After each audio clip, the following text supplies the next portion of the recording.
Fala galera, bom dia, boa tarde, boa noite. Não sei que horas vocês vão estar vendo esse vídeo, mas meu nome é Gabriel Freitas, espero que esteja tudo bem com vocês e hoje a gente vai continuar conversando um pouquinho mais sobre óptica geométrica. A aula está bem curtinha, esse assunto é bem tranquilo, então tá do jeitinho que vocês gostam. Vamos lá! E vamos começar a aula de hoje falando sobre esse jovem daqui.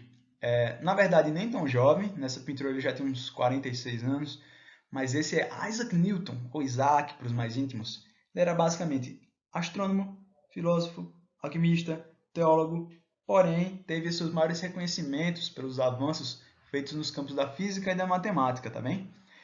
E existe um paralelo interessante sobre Isaac Newton e a época que vivemos hoje. Esse vídeo está sendo gravado em agosto de 2020, estamos em meio a uma pandemia mundial, e lá em 1666, o Isaac Newton, quando estudava na sua Trinity College, estava prestes a se graduar, ele passou por uma situação de surto, uma epidemia de peste bubônica lá na Europa. E por causa disso, ele precisou passar um tempo recluso na casa da sua mãe. E foi lá que ele fez 4 de suas maiores descobertas que moldariam o futuro da ciência ao longo dos próximos anos. E galera, Newton era estibado, viu? Ele era bom no que fazia, ele sabia do que estava falando. Para vocês terem ideia, primeiro, ele propôs a lei da gravitação universal, depois ele fez o teorema binomial, ele criou o cálculo diferencial integral e achou que estava pouco, foi lá e descobriu a natureza da luz. O cara, ele era bom, viu? Ele não era bom não, ele era bom. E, cara, tudo isso no espaço de um ano em que ele ficou em casa. É claro, as condições que ele tinha permitiam a ele estudar e se dedicar, mas ele não estava para brincadeira não, viu? Bom, são inegáveis as contribuições que Newton teve para as mais diversas áreas da física, e dentre elas a gente pode destacar suas descobertas fundamentais no campo da óptica. E, bom, já que estamos falando de óptica, né, vamos entrar no assunto teórico realmente da aula de hoje, que vai começar falando de reflexão da luz, mais especificamente de sistemas ópticos.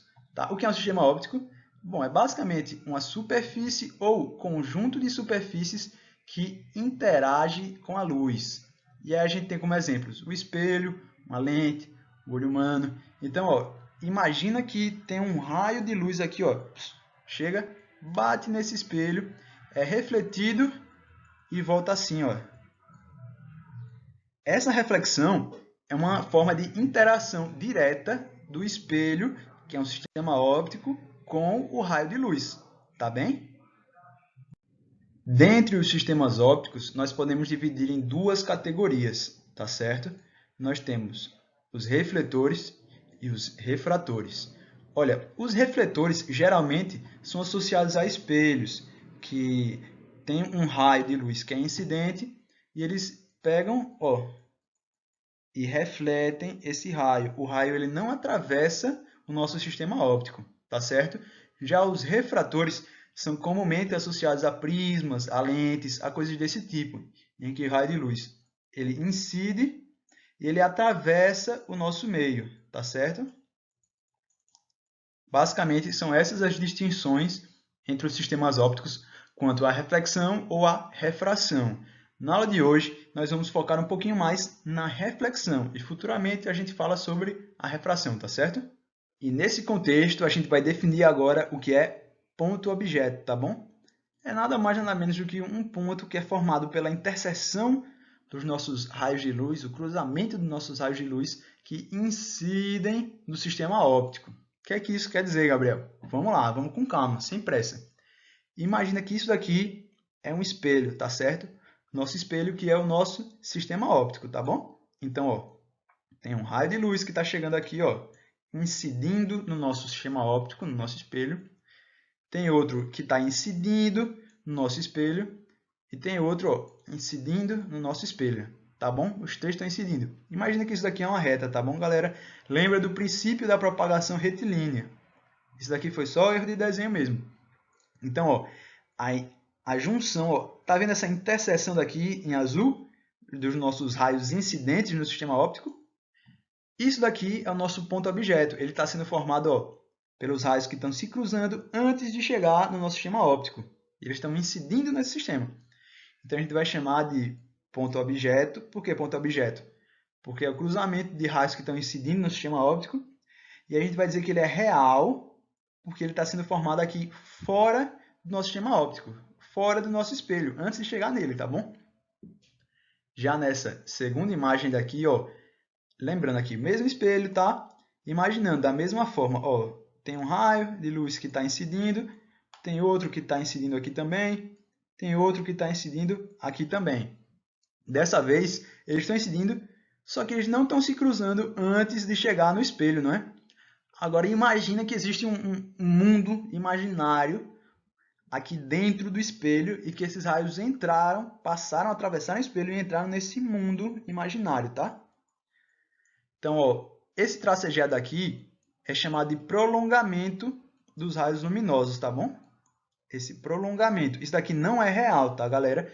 Isso daqui é uma abstração que a gente está fazendo. Então, ó, perceba que o prolongamento desses raios, ele se encontra.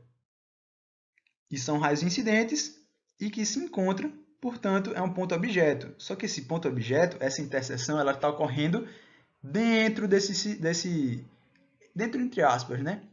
Ela ocorre através do prolongamento desses raios de luz. Não são os raios de luz, mas o prolongamento deles que está se cruzando. Então, se trata de um ponto-objeto virtual, tá, galera? E, por fim, se os raios de luz eles nunca se cruzam, mas eles estão incidindo... Opa, isso aqui ficou feio. Mas eles estão incidindo no nosso sistema óptico, só que eles nunca se cruzam e nem o seu prolongamento também nunca se cruza. A gente disse que é um ponto-objeto. Por que ponto-objeto? Porque eles são incidentes, só que como eles não se cruzam, ele é um ponto-objeto impróprio. Tá bom? E agora, vamos falar de outro conceito importante, que é o de ponto-imagem. Tá bom? Ponto-imagem é parecido com ponto-objeto. Ele é um ponto formado por uma interseção de raios de luz também. Só que são raios de luz que emergem do nosso sistema óptico, que saem do sistema óptico, tá? Então, ó, imagina que isso daqui é um espelho, tá bom? E ó, os raios, eles estão saindo do nosso sistema óptico. Eles não estão incidindo, não estão chegando no nosso espelho. Estão saindo. Então, ó, essa interseção daqui é onde vai ficar o nosso ponto imagem, tá bom? E ó, ele está sendo formado fora do nosso sistema óptico, tá vendo? Gabriel, mas como eu sei que está fora? Isso aqui não pode estar dentro, não? Não, não está dentro porque, ó, tá vendo que são linhas contínuas? Ó, lembra que as nossas projeções, como aqui, ó, elas são formadas por tracejados. Como são linhas contínuas, a gente sabe que isso daqui está fora do nosso sistema óptico. Não é feito por prolongamentos. Portanto, esse ponto imagem daqui, ó, é chamado de ponto imagem real. Agora, se a gente tem esses raios de luz que estão saindo do nosso sistema óptico, porém, o prolongamento deles aqui, ó, se a gente fizer o prolongamento voltando, ele se cruza. Então, a gente vai dizer que isso daqui, em azul, é um ponto imagem virtual, tá bom? E da forma similar ao nosso ponto-objeto impróprio, a gente também tem ponto-imagem impróprio. No ponto-objeto impróprio, os raios incidiam no sistema óptico e eram paralelos, lembra? Nesse daqui, ó, no ponto-imagem, eles estão saindo, estão emergindo do nosso sistema óptico e são paralelos, nunca se cruzam. Mesmo que a gente faça um prolongamento daqui, ó, vai continuar sem se cruzar. Então, é ponto-imagem impróprio. Tá bom, galera?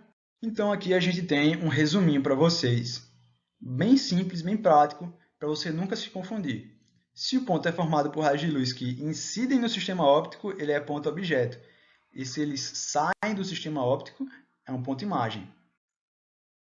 Da mesma forma, se o ponto ele é formado pelo encontro dos raios, ele é um ponto real. E se for pelo encontro do prolongamento dos raios, ele é virtual. Vamos exercitar um pouquinho agora, galera. Vamos tentar olhar para essa imagem daqui do meio e falar se trata de um ponto objeto ou imagem e se é real ou virtual. Vou dar um tempinho aí, pausa aí e tenta resolver agora. Pronto, vamos lá agora. Ó, se tratam de raios que estão emergindo do nosso sistema óptico, né? Eles estão saindo do nosso sistema óptico. Se eles estão saindo, se trata de um ponto imagem. Exatamente. E ó, perceba que eles estão se encontrando fora do sistema óptico. Não é o prolongamento dos raios, mas sim os próprios raios que estão se cruzando. Então, é um ponto imagem real. De novo, pausa aí e tenta resolver. Vamos lá. Dessa vez, ó, os raios eles estão incidindo no nosso sistema óptico. Se eles estão incidindo, então se trata de um ponto objeto. Perfeitamente. E ó, esse cruzamento dos raios ele está ocorrendo aqui fora. Tá vendo? Não é o prolongamento dos raios que está se cruzando, e sim os próprios raios. Portanto, é real. Então, se trata de um ponto objeto real. Bora, de novo, nesse exemplo. Pausa aí e tenta resolver.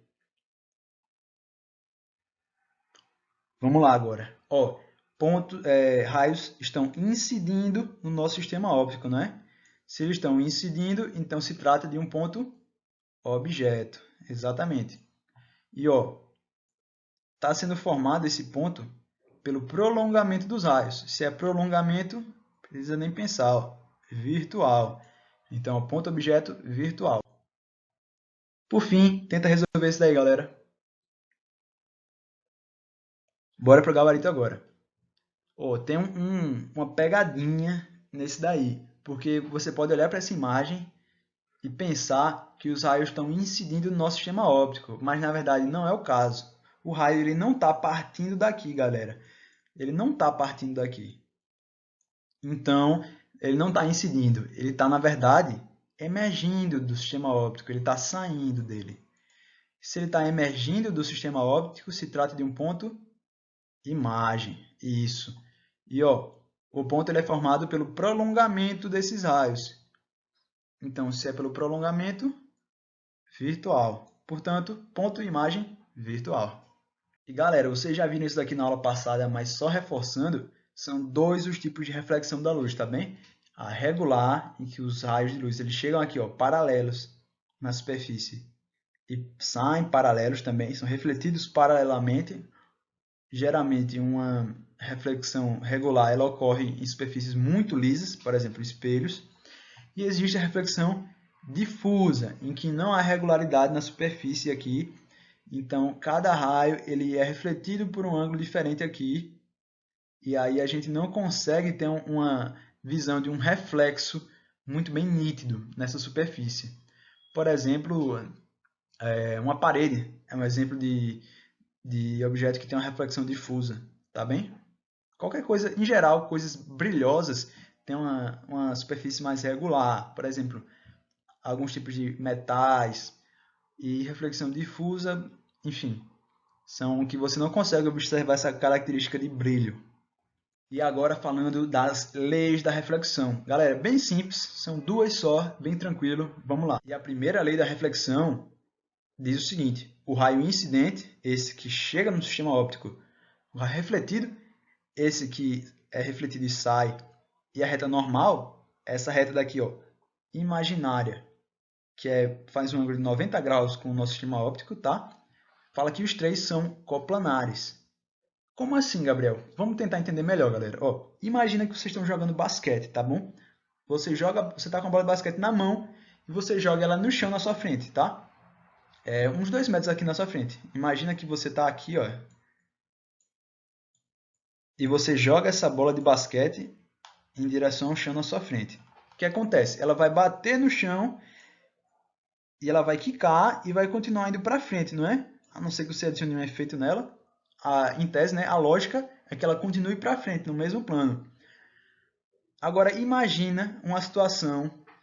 Isso daí, basicamente, é o que acontece com os raios de luz. Agora, imagine se você pegasse essa bola de basquete, você jogasse na sua frente e ela espontaneamente, do nada, batesse na sua frente e voasse para a direita, como se estivesse saindo aqui do plano da tela e vindo em direção ao seu rosto. Isso seria um exemplo de trajetória não coplanar, tá bom? Então, o que é que essa lei diz? Que sempre o raio incidente, o raio refletido e essa reta normal vão ser coplanares. Parece intuitivo, parece muito básico, a gente geralmente não usa isso diretamente nas questões, mas é uma lei que é importante que possibilita que a gente desenvolva os estudos que a gente está fazendo. E a segunda lei, ela diz o seguinte: para qualquer tipo de reflexão, nós temos que o ângulo de incidência é igual ao ângulo de reflexão. Então, ó, esse daqui é o nosso raio incidente, e o ângulo que ele faz com essa reta normal aqui imaginária, a gente vai chamar de ângulo de incidência, tá? Ângulo de incidência. Perdoem a minha caligrafia, tá? Não sou perito nisso daqui, mas é isso, ângulo de incidência. E ó, o ângulo que é formado pelo raio refletido, esse daqui, e essa mesma reta normal imaginária, a gente vai chamar de R, ou o nosso ângulo de reflexão, tá bom? E o que é que diz a nossa segunda lei da reflexão? Ela diz que esses dois ângulos daqui, eles têm que ser iguais, ou seja, se isso daqui for 30 graus, por exemplo, obrigatoriamente isso daqui tem que ser 30 graus. Se isso daqui for 1 grau, que seja, esse daqui também tem que ser 1 grau, tá bom? Então vamos lá, galera, agora tentar fazer um exercício, tá bom? O enunciado é o seguinte: um raio de luz incide no ponto I, esse daqui, ó, de um espelho plano, e após a reflexão passa pelo ponto P, esse daqui. Então o raio ele faz uma trajetória mais ou menos assim, tá? Imagina que isso daqui é uma reta. A questão pede para determinar o ângulo de incidência I. Galera, pausa aqui o vídeo, tenta resolver, e se você conseguir ou não, fica aqui para a resolução, tá bom? Bom, bora resolver agora. Vamos começar essa questão desenhando a nossa reta normal, tá? Ó, uma reta imaginária aqui, perpendicular à nossa superfície de reflexão. E, bom, se esse raio ele foi refletido para cá, então ele veio de algum lugar, né? Vou desenhar ele vindo daqui, tá bom? Pessoal, esse ângulo daqui é justamente o ângulo de incidência que a questão pergunta. Se esse é o ângulo de incidência, esse daqui é o de reflexão, exatamente. E pela segunda lei da reflexão, nós temos que o ângulo de reflexão é igual ao ângulo de incidência. Vocês estão lembrados, né? Ótimo. Então, se a gente descobrir o ângulo de reflexão, a gente descobre o ângulo de incidência. E aí vocês vão me perguntar: Gabriel, mas eu não sei qual é o ângulo de reflexão. Eu digo: calma, a gente vai descobrir. Ó, lembram que a nossa reta normal ela é perpendicular à superfície? Ela faz um ângulo de 90 graus. Se isso daqui dá 90 graus, e se eu chamar esse ângulo daqui de θ, então a gente vai ter θ mais o ângulo de reflexão igual a 90 graus. Então vocês vão me perguntar agora: Gabriel, mas eu não sei qual é o θ. Eu digo: calma, cara, calma que a gente vai chegar lá, não se preocupe não. Bora lá, a gente consegue encontrar o θ sim. Ó, percebam, galera, que isso daqui é um triângulo retângulo. Vocês estão vendo? Isso daqui em verde claro. Isso é um triângulo retângulo. E digo mais, é um triângulo retângulo isósceles. Ó. Esse lado vale 2 metros e esse outro cateto aqui vale 2 metros também. Quem tiver afiado na geometria plana vai bater o olho e vai falar: opa, triângulo isósceles e é retângulo ainda. Então, tá muito simples. Eu sei que isso daqui vale 90 graus e que os outros dois ângulos são iguais. E a soma deles vai ter que dar o que falta para 180, ou seja, 90. Portanto, se os dois são 90 e são iguais, um deles é 45, o θ igual a 45 graus. Aí eu digo: tá certo, é isso aí mesmo. Mas você pode não estar tão afiado nesses conceitos, né? Então, como é que eu faria para resolver essa questão? Calma que a gente chega lá. Vamos tentar resolver? Bora. Digamos que essa hipotenusa é H, tá bom? Esse daqui é o valor desse lado aqui, ó. Então, como é um triângulo retângulo, por teorema de Pitágoras, a gente vai ter que a hipotenusa ao quadrado é igual à soma dos quadrados dos catetos, né? Então, h ao quadrado é igual a 2 ao quadrado mais 2 ao quadrado. Portanto, h ao quadrado vai ser igual a... Isso daqui dá 4 e esse outro dá 4, então vai ser igual a 8.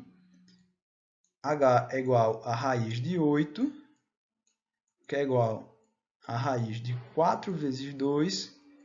Aí a gente joga o 4, separa em outra raiz, né, e resolve. Portanto, h é igual a 2 a raiz de 2. Beleza? E aí eu pergunto para você agora. Aí você vai me falar, sim, tá bom. Encontrei a hipotenusa. O que é que isso resolve minha vida? Eu digo, calma, cara. Vamos agora fazer o seguinte.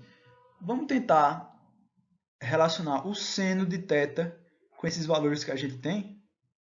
Vocês lembram que o seno do ângulo θ é o quê? É o cateto oposto sobre a hipotenusa, né? Quanto é o cateto oposto? 2 metros. Quanto é a hipotenusa? 2 raiz de 2. Simplifica. Isso daqui vai dar 1 sobre raiz de 2. Vamos racionalizar? Multiplica em cima e embaixo por raiz de 2. Tá? Vai dar raiz de 2 sobre 2. Tá bom? Se o seno de θ é raiz de 2 sobre 2, quanto é que vale θ, galera? Se vocês estiverem espertos, afiados, vocês vão perceber que se o seno de θ é raiz de 2 sobre 2, então isso daqui vai implicar que nosso θ é 45 graus. Perfeitamente. E se nosso θ é 45 graus, lembra dessa fórmula aqui que a gente escreveu? θ mais r é igual a 90 graus. Substitui aqui. Vai dar 45 graus mais um ângulo de reflexão é igual a 90 graus. Daqui a gente tira... Ih, tá faltando espaço, né? Vou fazer o seguinte, eu vou fazer uma vigarice aqui, viu? Eu vou jogar aqui para cima, galera, me perdoem. Então, daquela conta a gente tira que o R é igual a 45 graus. Portanto, lembra da segunda lei da reflexão? O ângulo de reflexão é o ângulo de incidência. Portanto, se o ângulo de reflexão é 45 graus, o ângulo de incidência também é 45 graus. Resolvemos a questão. Deu trabalho? Deu, mas deu para fazer. Deu bom. E tem mais de uma forma de fazer essa questão. Então, você tenta resolver da forma que você conseguir, que for mais fácil para você, e bora para frente. E aí, galera, eu sou o Sheldon. Vou dar continuidade aqui nessa aula com a parte de espelhos planos. Espelhos planos, como vocês já devem conhecer, é aquele espelho comum que a gente tem em casa, né? Espelho de banheiro, espelho de quarto, espelho qualquer. Bom, a gente vai trabalhar inicialmente com a questão do reflexo no espelho, de forma grosseira, digamos assim. Aí, como é dada a construção de uma imagem? Para formar a imagem de um ponto por reflexão, é necessário o cruzamento de 2 ou mais raios refletidos do objeto. Nesse caso aqui eu tenho esse corpo laranja, né? Vermelho, sei lá. E aqui eu tenho a imagem dele em azul. E aqui são os raios que são cruzados, que é feita a reflexão do objeto. Em um objeto extenso, ele pode ser considerado como um conjunto de pontos. A sua imagem será determinada ligando estes pontos e determinando suas respectivas imagens. Como assim? Aqui, por exemplo, eu tenho, sei lá, um perfume. Aí eu tenho aqui o H, sendo minha altura, o D, a distância entre o perfume e o espelho. Esse D' é a distância entre a imagem do perfume e o espelho. A gente sabe que o D' é igual ao D pela questão da equidistância, né? O corpo e sua imagem têm uma equidistância em relação ao espelho. A sua altura também vai permanecer igual, o H e o H'. E aqui eu tenho o ângulo de incidência e o ângulo de reflexão, que vai ser igual também, o ângulo de incidência, o ângulo de reflexão. E esse outro ângulo aqui, que é o de reflexão também, vai ser igual. Aí por conta disso, como o ângulo de incidência é igual ao ângulo de reflexão, os triângulos PC e B e P'C e B são triângulos semelhantes. Ou seja, a hipotenusa é igual à outra hipotenusa, o cateto oposto e o cateto adjacente são todos semelhantes, certo? Algumas características que vale a pena a gente destacar é a questão que o que é visto no espelho é uma imagem virtual, porque é o nosso cérebro que cria aquilo, né? Vai refletir o raio de luz e o nosso cérebro vai começar a projetar aquela imagem. A questão da equidistância do espelho em relação à imagem e o objeto, como foi mostrado aqui. O perfume tem a mesma distância que o reflexo do perfume, que é a imagem do perfume. As dimensões são iguais. E também a questão da enantiomorfia, que é a reversão da direita para a esquerda. Uma coisa aqui que vale destacar também é essa questão de reversão. Reversão é diferente de inversão. A imagem aqui não está invertida, tá? Reversa. Por exemplo, se você ficar na frente de um espelho e você levantar a sua mão direita, o seu reflexo vai levantar a mão esquerda. Aí você pode pensar, não, se eu levantei a mão direita, ele vai levantar a mão direita também. É o seguinte, se você encostar sua mão no espelho, você vai ver que sua mão vai ficar sobreposta. O polegar vai ficar com o polegar, o indicador com o indicador e vice-versa. Se você for encostar agora sua mão direita na sua mão esquerda, vai ficar sobreposta também. Polegar com polegar, indicador com indicador e assim sucessivamente. Já se você encostar sua mão direita na mão direita de alguém, não vai ficar sobreposta. Você pode ver que o polegar vai ficar do lado de lá e o outro do lado de cá. E basicamente isso. Aí o que é que muita gente faz aqui? Vai pegar, vai projetar, né? O 1 desse lado, o 2 desse lado, o 3 desse lado.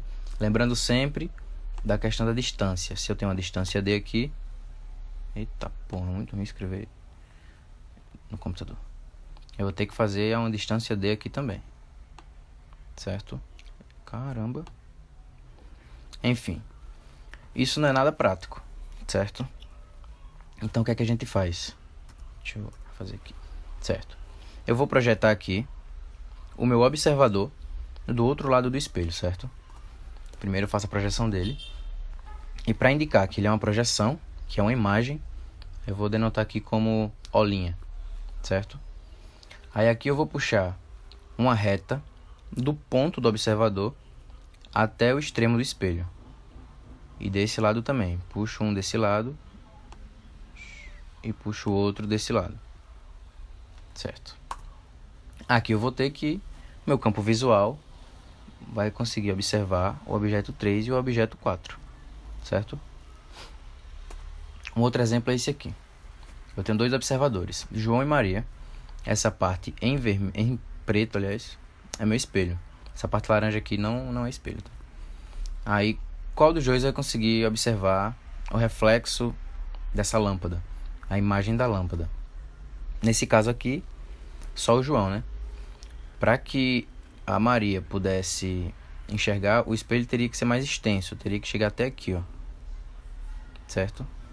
Aquela mesma coisa. Se eu esticasse aqui uma linha de Maria até o espelho, faria o quê? Ver se eu consigo fazer aqui. Certo? Dá pra ver que eu não consigo enxergar uma bela reta. Não consigo enxergar a lâmpada. Porém, João, ele vai enxergar daqui até aqui. Eita, poxa. Até aqui. Certo? Então, Maria não pode ver a lâmpada. E para que fosse possível, ela precisaria que o espelho fosse maior. Certo? Se tiver algum barulho aí, desculpa aí, que tá em reforma aqui. Tá passando muito carro. Eu já regravei isso aqui umas 2 vezes e não tá dando. Mas é isso. Vamos lá, agora translação de espelho. Translação de espelho é a movimentação. Translação, tipo, se eu estou em um lugar e me desloco 2 metros, eu transladei 2 metros, certo? Eu tenho aqui uma vela, meu O, e sua imagem, O', certo? A uma distância X do espelho, então a minha imagem vai estar a uma distância X também. E aqui eu vou ter uma distância dos dois de 2x, certo? Se eu deslocar o espelho, vocês concordam que, vamos supor que se eu desloco o espelho para cá, ele vai aumentar uma distância D, certo? Só que ele vai aumentar uma distância D, tanto desse lado, quanto desse lado. Concordam comigo? Beleza. Então, se quando eu movimento o espelho, eu tenho digamos assim, um distanciamento duplo, né? Porque vai aumentar D desse lado e D desse lado. Aí a gente chama o Dzão de 2Dzinho, para facilitar a conta, né? Porque a gente já sabe que se eu deslocar o espelho, a mesma quantidade que ele deslocar aqui, vai deslocar do outro lado. Se eu desloco o espelho em 30 centímetros, ele vai ter um deslocamento total de uma imagem para outra de 60 centímetros, certo? Isso aqui vai influenciar diretamente naquela questão de velocidade. Cai muito questão sobre isso, de qual a velocidade do deslocamento, velocidade do espelho em relação ao corpo e etc. Outro exemplo aqui, tem um objeto em repouso, um corpo em repouso. Aqui está no meu ponto inicial. Se eu deslocar ele para cá, vou ter um deslocamento dobrado em relação ao espelho. O espelho aqui aumentou, sei lá, se distanciou 1 metro do ponto inicial e meu reflexo se distanciou 2 metros do ponto inicial. Ok? Aliás, do espelho. Um exercício aqui para vocês praticarem o que eu falei agora é esse aqui. Um espelho plano desloca-se com velocidade de 10 metros por segundo em módulo. Considere que o espelho esteja se afastando de uma pessoa e ela esteja de frente para ele. Determine o módulo da velocidade da imagem da pessoa em relação ao solo e em relação ao espelho. Certo. Tentem fazer aí, dê uma pausa no vídeo, tentem fazer sozinhos. Depois vocês olham a resolução. Vou passar aqui agora. Vamos lá. Quando o referencial considerado é o solo, temos que a velocidade de afastamento da imagem equivale ao dobro da velocidade do espelho. Que a velocidade da imagem igual a 2 vezes a velocidade do espelho, portanto, 2 vezes 10, 2 vezes 10 é igual a 20 metros por segundo. Considerando o próprio espelho como referencial, a velocidade da imagem é igual à velocidade do espelho. Certo? Deu para entender? Acho que sim, né? Acho que deu para explicar. Cadê? Nesse exemplo aqui. Se for em relação ao solo, como eu vou ter um deslocamento aqui 2 vezes maior que esse aqui, eu tenho aqui. Aliás, vai ser 2 vezes, vou ter uma velocidade 2 vezes maior. Portanto, a velocidade da imagem é igual a 2 vezes a velocidade do espelho. Certo? O espelho está aqui, se deslocou 10 metros por segundo. Irmão, não dá para escrever aqui não, meu Deus. 10 metros por segundo. Então a imagem, como se deslocou o dobro no mesmo período de tempo, ela vai se deslocar 20 metros por segundo. Falando agora sobre associação de espelhos, é basicamente juntar 2 espelhos. Nesse caso aqui eu tenho meu primeiro espelho, né? Meu objeto vai refletir nele a uma distância D. E eu vou ter aqui a imagem dele a uma distância D em relação ao espelho também. Nesse segundo espelho eu vou ter o objeto a uma distância X.